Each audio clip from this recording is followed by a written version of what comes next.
I was sitting here in my living room, this crazy heat beating down, and I looked at this little white machine running in the corner. Man, it hit me like lightning.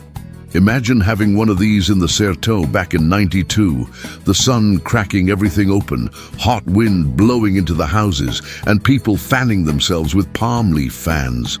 If I showed up there with one of these running, it would be total chaos, or the miracle of the multiplication of cold air. If I had a portable air conditioner in 1992.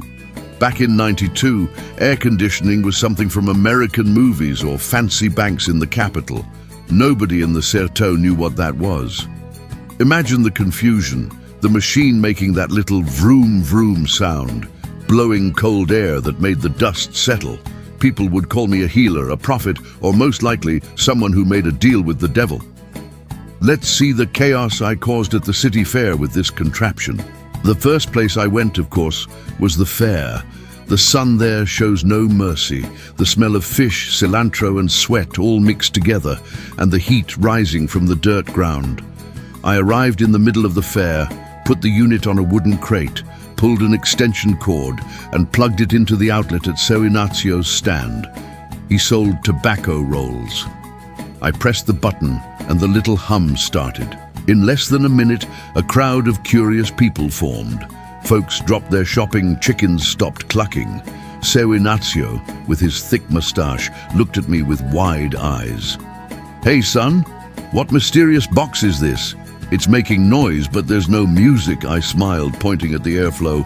"Ignazio, this is the future. It's cold wind from Alaska, no rain needed." Then the unexpected problem started.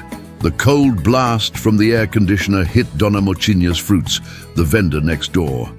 Instead of cooling things down, the strong wind was drying out her bananas and making the lettuce leaves fly. She screamed, "Boy, turn off that curse! You're gonna ruin my merchandise! This is witchcraft to destroy the fair's abundance!" Dona Mocinha, thinking the unit was an ice bomb, threw a bunch of green bananas at me. The fair inspector, Seu Raimundo, came running, sweating, thinking I was selling merchandise without a license. He yelled, "What is this?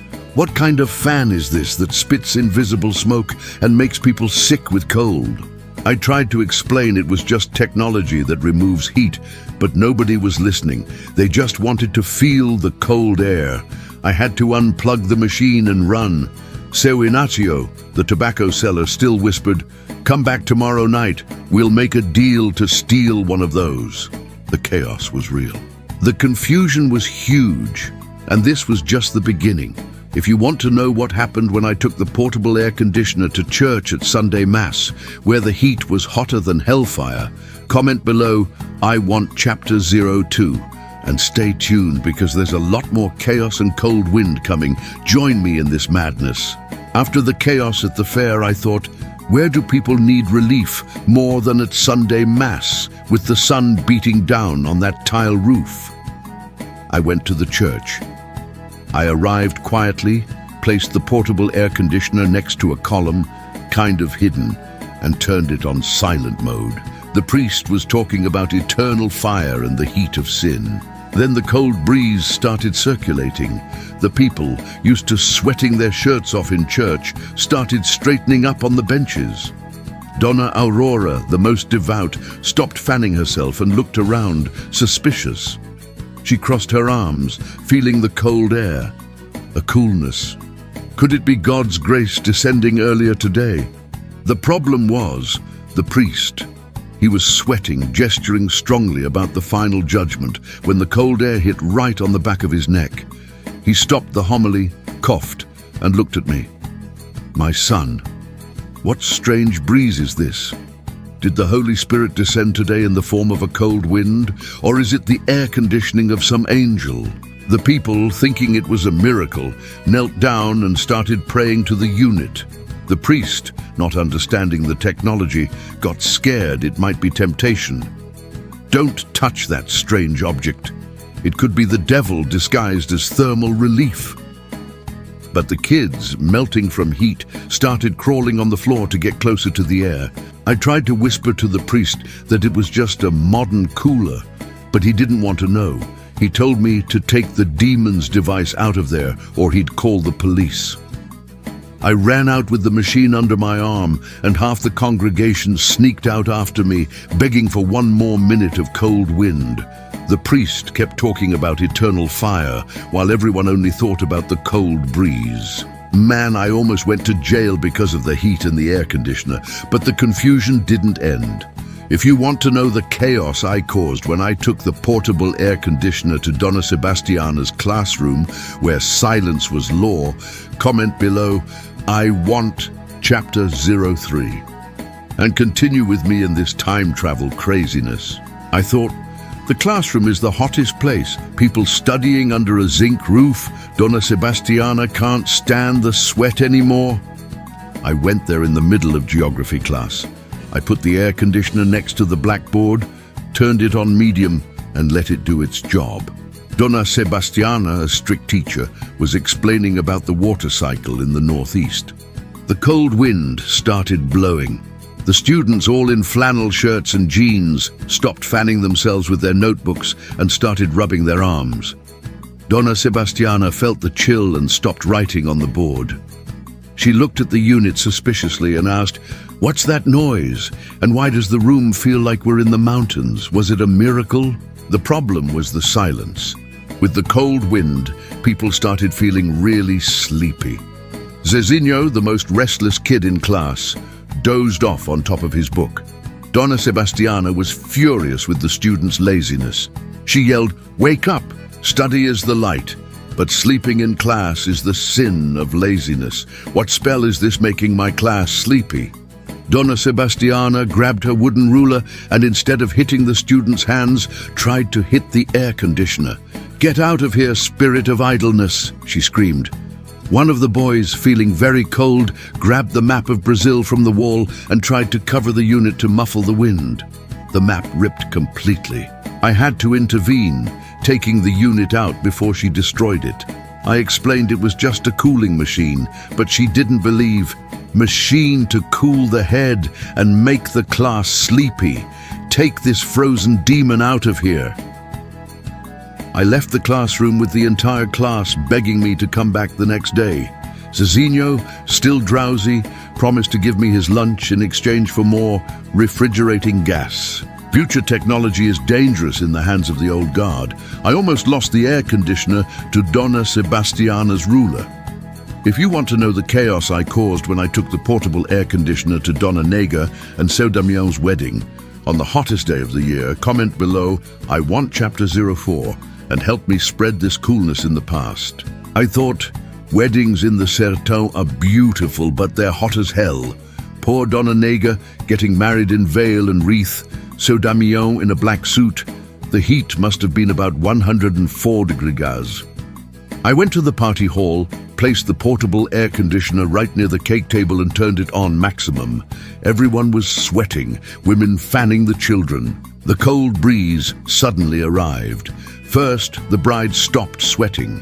Then the cake, which was already starting to melt, got firmer.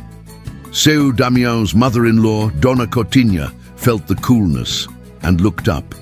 Miracle, I asked God for a cooler day. People started gathering near the cake table. The problem is that the portable air conditioner started condensing water and a puddle formed on the floor. Dona Nega, beautiful in her dress, went to take a photo next to the cake. She stepped in the puddle of cold water, slipped and fell on her butt, taking the cake with her. The 3-tier cake collapsed on the table. The groom yelled, "The party's over! Witchcraft ruined the cake!" Seu Damião, furious, thought I had sabotaged the wedding. He grabbed the first thing he saw, which was the pot of rice they were going to throw at the newlyweds, and threw it at me. The people, with the heat in their heads and the bride on the floor, started fighting. The wedding turned into a boxing ring, all because of an air conditioner that became a slippery puddle. I grabbed the unit and ran in the middle of the confusion, with the bride cursing me and the groom running after me. The cake was on the floor, but Dona Nega, feeling the cold air for the first time that day, was more worried about knowing where I bought the miraculous fan. I almost got married, almost got beaten up, but I cooled down the bride. The heat of the Certeau in '92 doesn't accept being defeated easily. I was almost lynched at the wedding because of a drop of water. If you want to know the chaos I caused when I took the portable air conditioner to Elias store, where people drank cachaça and played dominoes, comment below, I want chapter 05, and help me put more ice in this story. I knew that Elias's store was the final test. The hottest place in town after noon, with people drinking cachaça and playing dominoes. The heat made you sweat out your common sense. I arrived, put the unit on top of the pool table, ordered a soda and turned the thing on maximum. The smell of tobacco, dust and mixed sweat was going to disappear. The cold arrived suddenly. Elias, the owner, who was behind the counter cleaning a glass, stopped moving and looked at me. The 4 old men playing dominoes stopped the game instantly. One of them, Barnaby, put his hand on his neck. What air is this? Is it raining outside? Can't be, the sun is cracking everything. The problem was the cachaça. The thermal shock of the cold air hitting the counter made the ice melt faster in the drinks, and the cachaça started sweating in the glasses. Barnaby complained, "Man, your machine is cursing the drink. My cachaça is getting watery faster than I can drink it." Elias, worried about profit, thought the unit was a flavor thief that would bankrupt the store. He grabbed a bottle of Guaraná Jesus and tried to baptize the unit to remove the spell. "Get out, water spirit! Who wants to water down my customer's cachaça?" he shouted, throwing the pink soda on the air conditioner. I had to get the unit out of there, running, with Elias and the old men throwing ice cubes at my head. I left the store with the machine all sticky with Guaraná and cachaça. But with the relief of having transformed the bar into the only cool place in the Certeau for 5 minutes, Barnaby still yelled, "Come back, man!" but only after I finished drinking. Technology almost became a bar legend. The Certeau of '92 is no joke. If you enjoyed this crazy journey and want to see the next insane things I'll do, comment which device you'd like to see in the next episode, subscribe to the channel, and continue with me on this time journey. Thanks, my people. After all the chaos, I had a brilliant idea. I'm going to impress Bonita, the most beautiful girl in town, by taking the air conditioner to our date. Her house was hot. We'd date on the porch, fanning ourselves. I put the unit in a bag and went quietly to her house. I thought, a little frozen comfort will guarantee me a kiss. I arrived at the porch, where Bonita was sitting, sweating a little but beautiful. I turned on the portable air conditioner. The cold wind arrived right away. She opened her eyes wide. My God, what sensation is this? What machine is this that makes mountain wind? She was enchanted, putting her hand in the cold breeze and laughing. The problem is that the air conditioner's motor, after all the dirt from the fair and the Guaraná at the store, started making a strange noise and releasing a strong smell of mold and stagnant water. Bonita, who was almost giving me a kiss, pulled back immediately, covering her nose. What smell is this, Say? It smells like something rotten. You broke the spell. Her mother, Dona Mocinha, smelled it from inside and came running to the porch with a broom in her hand. What witchcraft is this, son? What rotten smell is this in my house? This is a spell to drive us away. She started hitting the machine with the broom, thinking it was a demon releasing bad smell. I grabbed the stinky unit and ran out in the middle of the broom beating. Bonita stayed on the porch, laughing and coughing. I lost the kiss and almost got beaten up, but she yelled, "The cold wind machine is genius, but next time, bring it clean."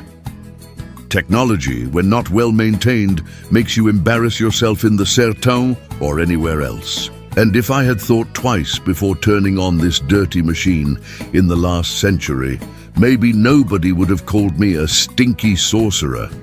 But then it wouldn't be funny, right? If you enjoyed this crazy time travel, comment which device you'd like to see in the next episode, subscribe to the channel, and continue with me on this time journey. Thanks, my people.